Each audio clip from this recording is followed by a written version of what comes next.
Meus queridos, estamos aqui neste último domingo de maio, que é dedicado à solenidade da Santíssima Trindade, sempre ano litúrgico A, que é este ano que estamos vivenciando em 2026. O evangelho que nos é proposto continua sendo de João, agora é o capítulo 3, versículos de 16 a 18. E o tema que eu escolhi para a liturgia dessa solenidade da Santíssima Trindade é o seguinte: Jesus, expressão do amor de Deus pela humanidade. Jesus, expressão do amor de Deus pela humanidade. A imagem de um Deus que julga e depois condena é típica de todas as religiões. Um Deus que recompensa os bons, mas pune os maus. Esta imagem de Deus está completamente ausente em Jesus. Realmente, Jesus desmente a imagem de um Deus que julga e condena. Vamos ouvir o que João nos escreve no capítulo 3, versículos 16 a 18. O contexto é o do discurso com o fariseu Nicodemos. Os fariseus estavam esperando que o Messias fosse uma expressão do julgamento divino. Jesus diz que não vai ser bem assim. Leiamos agora, e já está aparecendo para vocês aí, o versículo 16 do capítulo 3 do Evangelho segundo João. Deus amou tanto o mundo que deu o seu Filho unigênito para que não morra todo o que nele crer, mas tenha a vida eterna. Jesus se declara uma expressão do amor de Deus pela humanidade. Deus expressa seu amor dando o seu Filho. Crer não significa aderir a uma doutrina, mas significa aderir a uma pessoa, à sua mensagem, neste caso, a Jesus. Pela segunda vez, neste capítulo, aparece um tema muito caro ao evangelista, o da vida eterna. Os fariseus pensavam na vida eterna como uma recompensa a ser obtida no futuro pelo bom comportamento nesta vida presente.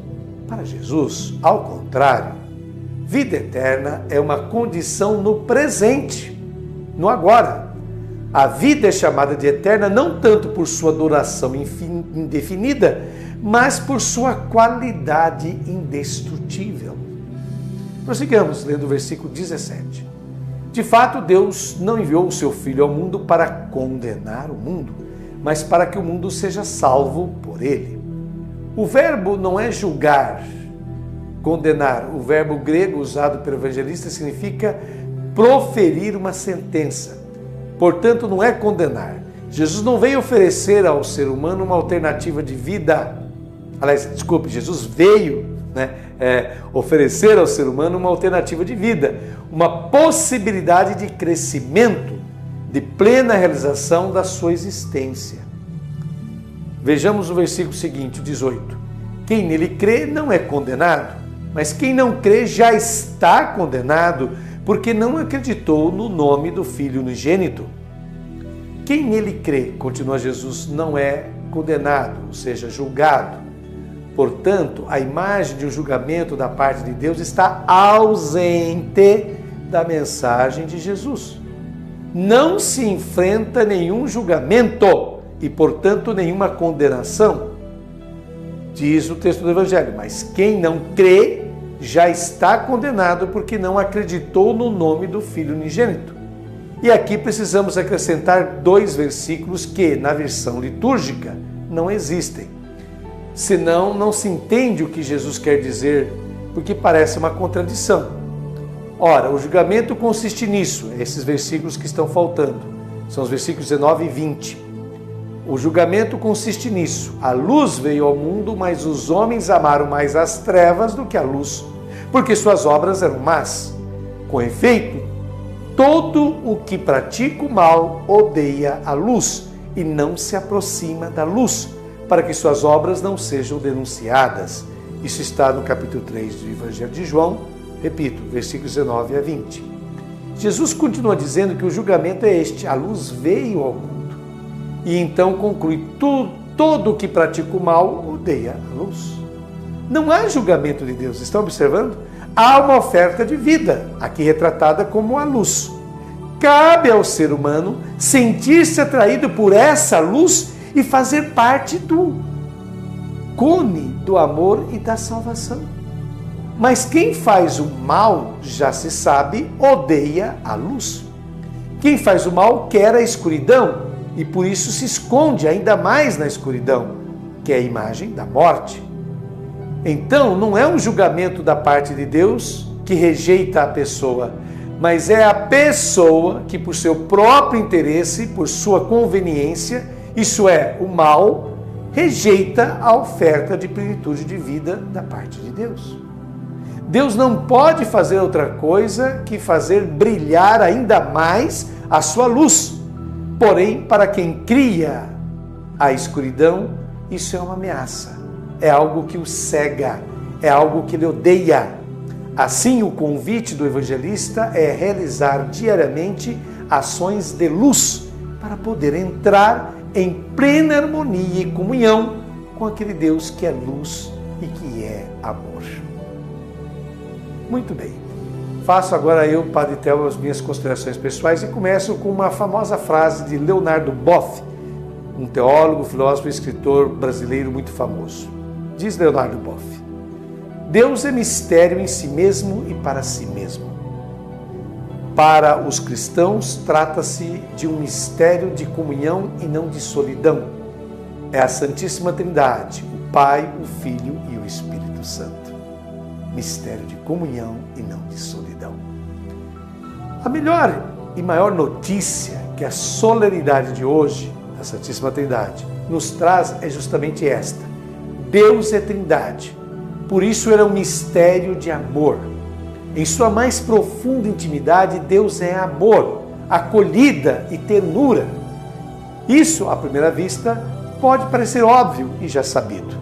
No entanto, retrocedendo aos tempos antigos, antes de Cristo, o Deus ou os deuses que eram venerados e cultuados não tinham quase nada a ver com amor, acolhimento, ternura e misericórdia. Pelo contrário, o costume era ressaltar as qualidades de Todo-Poderoso e Eterno. A descrição da divindade, muitas vezes, se identificava com autoritarismo, tirania, castigo, violência, etc. No entanto, o Deus de Jesus, o Deus que ele nos revela, não tem nada a ver com essas imagens divinas da antiguidade. A mudança que Jesus realiza é imensa, de um Deus considerado pelo poder a um Deus adorado alegremente como amor. Isso tudo é consequência de nosso Deus ser trino e não único, e não sozinho. Sendo trino, Deus se revela como comunhão. Deus, o Pai, nos ama tanto que nos enviou o seu Filho, Jesus, para que pela força do Espírito Santo possamos alcançar nossa própria humanidade, a qual reside na bondade, na ternura, na fraternidade. Vejo então vocês, conforme observa o teólogo já de saudosa memória José Maria Castillo, abre aspas, necessitamos de Deus, necessitamos desse Deus, no carinho mútuo nós o encontramos, fecha aspas, no carinho mútuo. Uma fé fundamentada nesse Deus unitrino muda tudo. Muda a pessoa que crê e, por conseguinte, mediante o seu testemunho de amor e misericórdia, muda o ambiente ao seu redor também. Mas Deus não é onipotente? Nos perguntaríamos. Ele não tem o máximo poder? Ele não é o Senhor de tudo e de todos? A essas interrogações somente cabe uma resposta, aquela dada pela vida e pregação de Jesus de Nazaré. Abre aspas. É o amor de Deus que é onipotente. Deus não pode fazer tudo. Deus só pode fazer o que o amor infinito pode. Vou repetir. Deus só pode fazer o que o amor infinito pode. E sempre que esquecemos disso e saímos da esfera do amor, criamos um Deus falso, uma espécie de ídolo estranho que não existe. Deus é só amor. E não pode fazer outra coisa a não ser amar-nos. Nisso se resume o mistério da Santíssima Trindade. E para concluir a nossa reflexão do Evangelho deste domingo, façamos juntos essa oração que você já começa a ver aí na sua tela. É uma oração de Alcuino, Senhor Deus Todo-Poderoso, eterno e inefável, sem fim nem princípio, Deus que confessamos uno na Trindade e trino na unidade. Só a Ti adoro, louvo, bendigo, glorifico. A Ti, misericordioso e bondoso, dou graças por me libertares da noite da infidelidade e do erro e me permitires tornar-me participante da Tua graça. Por favor, Senhor, completa a obra de Tua misericórdia que começaste em mim. Concede-me sempre pensar, falar e agir como quiseres. Guarda-me em todos os lugares com seu amor gratuito e deixe-me, embora indigno e miserável, chegar à Tua visão. Amém. Deus abençoe a todos vocês. Um final de mês de maio maravilhoso. E até o próximo final de semana, se Deus quiser.